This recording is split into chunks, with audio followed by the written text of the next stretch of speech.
नावाचा व्यापारी चाळीसगाव शहरातला नॉन व्यापारी जो सामाजिक कामामध्ये पण भाग घेत असतो, वेगवेगळ्या दिव्यांग बच्चू कडू यांच्यासोबत काम करणारा व्यक्ती, त्याला घरातून भाजपाच्या नगरसेवकांनी उचलत मारत पोलीस स्टेशनपर्यंत आणलं. म्हणजे एका प्रकारे धिंड काढली आणि धिंड काढत 2-2.5 तास पोलीस स्टेशनला ठिया झाला.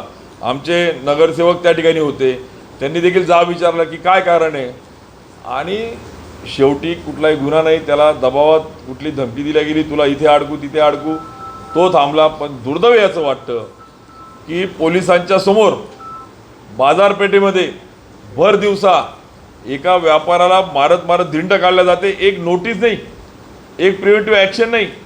साधं कालच्या आंदोलनात त्या महिलेचं जेव्हा पत्र वाचलं, माझा संताप झाला आणि माझ्या तोंडून नको निघायला, पण ती संतापात निघालेली शिवी, त्याला मला इमिजिएट संध्याकाळी FIR अदखलपात्र गुन्हा दाखल करत मला तो दिला जातो. आणि मात्र गुंड रस्त्यावर धिंड काढत जातात, त्यांना मात्र 40 दिवस झाले, एक नोटीस नाही.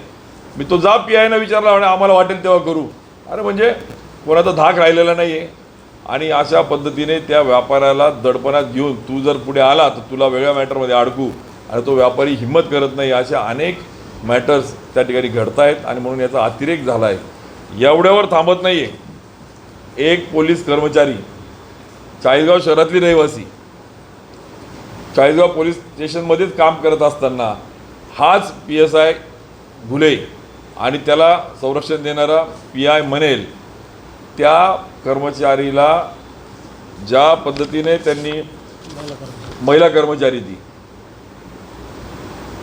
तिचा ज्यावेळेस अर्ज वाचला की तुला माझ्यासोबत यावं लागेल, नाही तर कंट्रोल रूमला जमा करेल, तुझं ACR खराब होतील, तुला मनस्ताप होईल, आणि अजून नको त्या तिच्या पत्रातले शब्द जेव्हा वाचतोय तेव्हा कळतंय केवळ मानसिक नाही तर त्यापुढे जाऊन शारीरिक सुद्धा वेगळ्या पद्धतीने वेदना देण्याचं काम होतं आहे. आणि दुर्दैव असं आहे की 26/6/2025 म्हणजे 1 वर्षापूर्वी दिलेली तक्रार आहे. 1 वर्ष झालं, त्याच्यावर कार्यवाही तर दूर आहे, त्याला जमा करून त्याच्यावर कार्यवाही तर दूर राहिली, पण या कर्मचारी ज्या महिला कर्मचारीवर खोटे गुन्हे दाखल करत, तिला वेगळ्या गुन्ह्यामध्ये अडकवत, तिला मनस्ताप करत, तिला कंट्रोल रूमला जमा केलं, जेणेकरून तिची हिंमत व्हायला नको, ती पुढे यायला नको, यांच्या विरुद्धची तक्रार पुढे जायला नको. मात्र तिने देखील पुढे फिर्याद पण दाखल केलेली आहे. इथं अर्ज होता तक्रार, आता FIR मध्ये कन्वर्ट व्हायला पाहिजे होतं सुमोटो, हे तर झालं नाही, पण तिने पाठपुरावा केला आणि तक्रार झाली, पण मात्र अजूनही कार्यवाही किंवा ॲक्शन झाली नाही. या उलट त्या PSIला बक्षीस दिलं गेलं आमदार महोदयांकडनं की तुम्ही PSI म्हणून तर काम करा, उलट ट्रॅफिकचं पण इन्चार्ज व्हा. ज्या ट्रॅफिकला API असताना या PSIला ती जबाबदारी दिली की तू अजून त्या ठिकाणी बढती घे. म्हणजे तू जर अशा पद्धतीने गुंडगिरी आणि दहशत करून माझ्यासाठी काम करता येईल तर तुला बक्षीस दिलं जात असेल तर देवेंद्रजी, तुमच्या बोलण्यात आणि तुमच्या आमदारांच्या कथनीमध्ये प्रचंड तफावत त्या ठिकाणी आहे.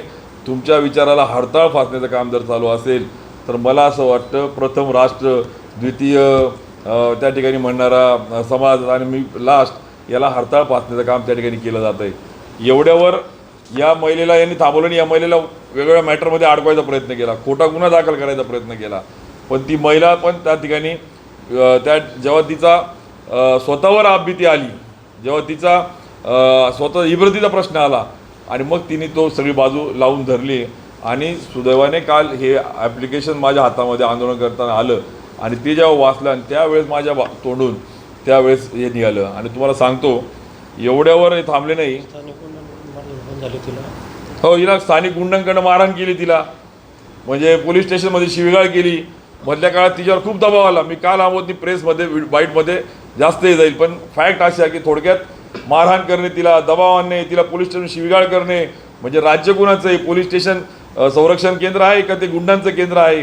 म्हणजे अशी वास्तव या ठिकाणी कुठलाही आपण ज्याला म्हणतो खोटं तुमच्याकडे न मांडता फॅक्ट्स ज्या मांडतो. आणि त्याच्या हाईट काय झाली, किसनराव जोरवेकर नावाचे एक संपादक, सरपंच टाकळी प्रजाचे राहिलेले आहेत ते, आणि जवळजवळ 74 वर्षाचा तरुण, कर्करोग, कॅन्सर, केमोथेरपी चालू आहे, आणि स्विमिंगला जाताना एका तरुणाने त्यांना त्या ठिकाणी बुडवण्याचा प्रयत्न केला. आपापसातले वैमनस्य होतं आणि त्याचे CCTV फुटेज होते. त्यांनी तक्रार केली, 24 दिवस त्याच्यावर ॲक्शन नाही घेतली. आणि त्यांच्या पेपरमधून या गुन्हेविषयी त्यांनी छापलं की गुन्हेचं अशा पद्धतीने काम चालू आहे, अशी चुकीच्या पद्धतीने घडलेली आहे आणि त्याच्याविषयी चुकीचं छापलं म्हणून या बातदाराने गावातल्या अनेक लोकांना सांगितलं की तुम्ही तक्रार द्या, मी याला उचलतो, तुम्ही तक्रार द्या. आणि कोणी तयार झालं नाही. आमचे काही नगरसेवक, काही विरोधी पक्ष नेत्यांना तयार करायचा प्रयत्न केला. शेवटी त्यांनी त्यांचं वैमनस्य असलेल्या अण्णा गवळी नावाच्या तरुणाला पकडलं. यांनी FIR लिहून घेतली होती, तू फक्त सही कर. सही केली आणि त्यांना त्याच सेकंदाला 307 दाखल करून मध्ये ठेवलं. म्हणजे दोघांवर 307 केल्या. म्हणजे एक थेंब नाही, दोघांचं एक ब्रश शब्दाचं भांडण नाही, दोघांचं दर्शन नाही. म्हणजे म्हणजे वेगळाच प्रकार देवेंद्रींच्या गृह खात्याचा हा 40गावमध्ये अजब पोलीस विभागाची कथा. या गुन्ह्याने दोघांवर 307 दाखल करत आम्ही विचारायला गेलो तर मला उलट अजून त्या ठिकाणी आरेरावी करण्याचा प्रयत्न केला. म्हणजे इतकी हिंमत, इतकी गुंड प्रवृत्तीचे पोलीस जर त्या ठिकाणी या गुन्ह्याच्या रूपाने असतील तर कसा न्याय त्या ठिकाणी मिळेल. आणि म्हणून आज आम्ही SP साहेबांकडे मांडली. कालपर्यंत जो दबावातला पोलीस दिसला, आज बघू. श्रीकांत धिवरे साहेब जे आहेत SP यांना आम्ही बोललो, तुमचं नाव श्रीकांत म्हटलं.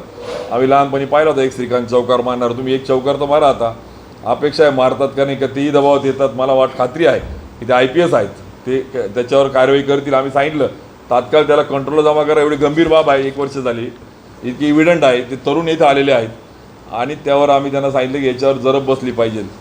या सगळ्या माध्यमातून आज आपल्या पुढे हे यासाठी मांडतोय की मीडियाच्या माध्यमातून अजून त्याला ट्रोल करणे, वेगळ्या वेगळ्या पद्धतीने वळण देणे, त्याच्यातल्या एखादी शब्दाचा ब्रश शब्द करणे, असे सगळे प्रकार त्या ठिकाणी सुरू आहे. आणि म्हणून मी आपल्याला विनंती करेन की आपल्या माध्यमातून समाज घटकांपर्यंत हे सगळं गेलं पाहिजे की कशा पद्धतीने हे पोलिसांचे आणि अनेक आमच्या पुढे जसं जसं कालची घटना घडली, रोज मेसेज येत आहेत, रोज तासाला कॉल येत आहेत की आमच्याबद्दल असं घडलं, आम्हाला याचा त्रास होतो आहे. म्हणजे एकंदरीत पोलिसांचं या ठिकाणी खाकी वर्दीतला ठराविक अधिकाऱ्यांमुळे पोलीस विभाग बदनाम होतो आहे. पोलीस त्या ठिकाणी रक्षक न होता भक्षक बनल्याचं 40गावात बघायला मिळतं आहे. आणि लोकप्रतिनिधी याला खतपाणी घालण्याचं चित्र स्पष्ट दिसतं आहे. आणि जर या पद्धतीने आपल्याला निवडून दिलेला एवढ्या मोठ्याने त्याचा कल लोक विकासाच्या ऐवजी तुम्ही जर दहशत आणि पोलिसांनी याला गाडा, याला पाडा, याला नाडा अशा पद्धतीने होत असेल तर मला वाटतं मोठा खेद त्या ठिकाणी आहे. आणि त्यासाठी आज आपल्या माध्यमातून समाजापुढे येण्यासाठीची पत्रकार परिषद आहे.